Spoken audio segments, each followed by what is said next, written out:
Shri Ganesha Sharada Gurubhyo Namaha Ramaya Ramabhadraya Ramachandraya Vedase Raghunathaya Nathaya Sitaya Pataye Namaha. Welcome to all for this session on Ramayana to chapter 52 of Aranya Kanda.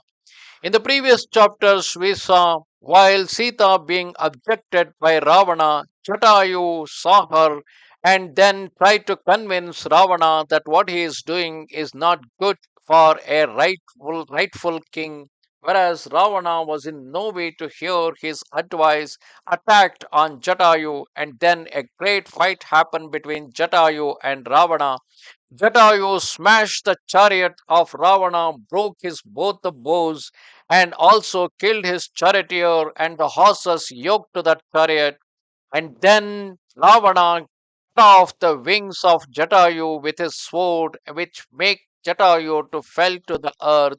Seeing Jatayu falling down to earth and about to die, Janaki ran towards him and hugged him to her breast.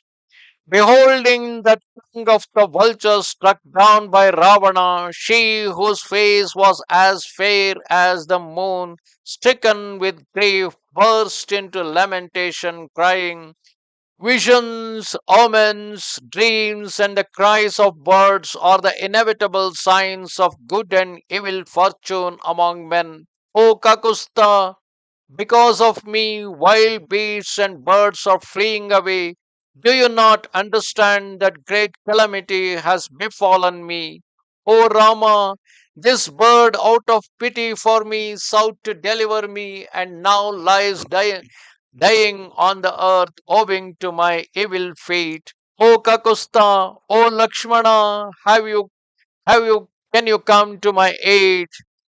Thus did the lovely woman cry in her terror as if they could hear her, and the chief of Titans, Ravana, continued to pursue her, who, far from her protectors, bearing a faded garland, was calling for aid, clinging to the trees like a shining creeper, crying, save me, save me. He ran here and there, pursued by the king of the Titans, bereft of Raghava, who was far away in the forest. She was calling, Rama, Rama, when Ravana, resembling death itself to his destruction, seized her by the hair. At this outrage, the whole universe of animate and inanimate beings trembled, and a profound darkness covered all. The wind grew still, the sun dim, and the grandfather of the world, Swayambhu Brahma himself, through his divine power, seeing Sita overcome, explained, Oh, our purpose is accomplished because by holding to Sita and abjecting her, it is certain that it will trigger the anger of Rama, which finally will result in the death of Ravana, which is the plan designed by all the divine beings. Perceiving violent hands laid on Sita, the illustrious sages inhabiting the Dandaka forest, recognizing that the destruction of Ravana was now assured, were filled with joy. The Lord of Titans, however, laying hold of Sita, who was weeping and crying out, Rama, Rama, O Lakshmana, ascended with her into the air. Of the hue of molten gold, attired in a yellow sari, the daughter of King resembled lightning part the clouds, her silken robe streaming in the wind lent Ravana the semblance of a blazing volcano, and the coppery and fragrant lotus leaves falling from Vaidehi of incomparable beauty covered him.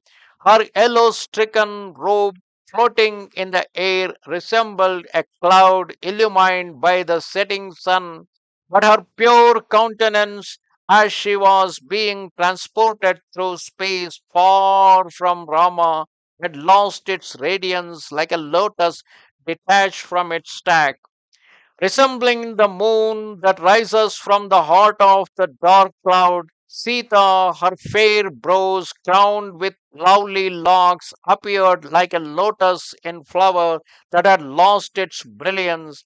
With her sharp and brilliant teeth, glorious eyes, well formed nose, sweet mouth, and ruby lips, she resembled the moon, lovely to look upon, and transported through the air in Ravana's lap.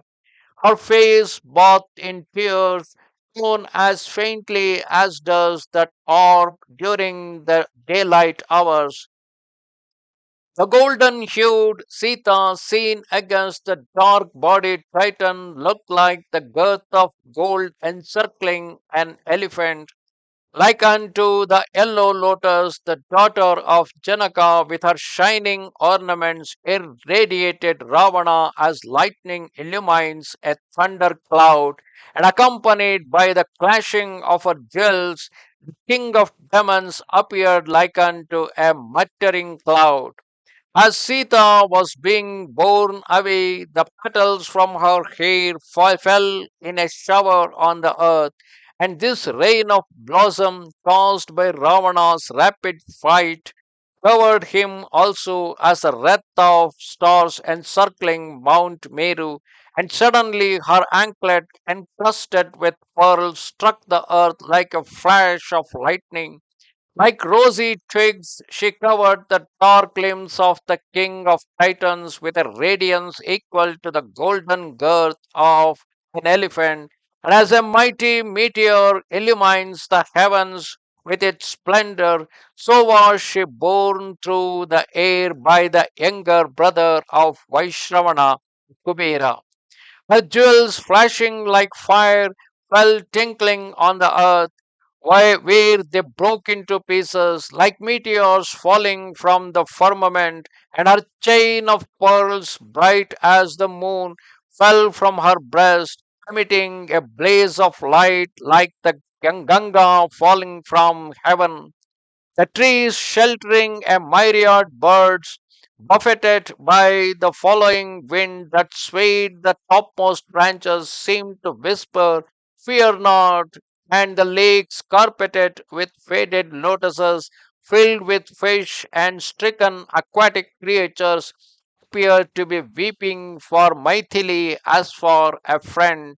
Rushing in wrath from all sides, lions, tigers, and other beasts and birds followed Sita's shadow, and the mountains too, with their cataracts like faces, bathed in tears, their crests like arms upraised, seemed to lament for Sita as she was being borne away.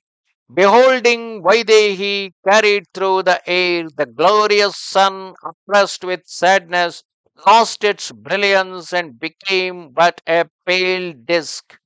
There is neither justice, equity, nor truth, nor sincerity, nor kindness, since the consort of Rama, the princess of Videha, is being carried away by Ravana. Thus did the assembled beings lament, while the young of the wild creatures, forlorn and terrified, emitted plaintive cries, lifting up their eyes, glassy with fear. Again and again, the forest deities, trembling in every limb, witnessed the anguish of Vaidehi, who was being borne away so cruelly and who was constantly looking towards the earth and crying in faint accents, "O Lakshmana, O Rama."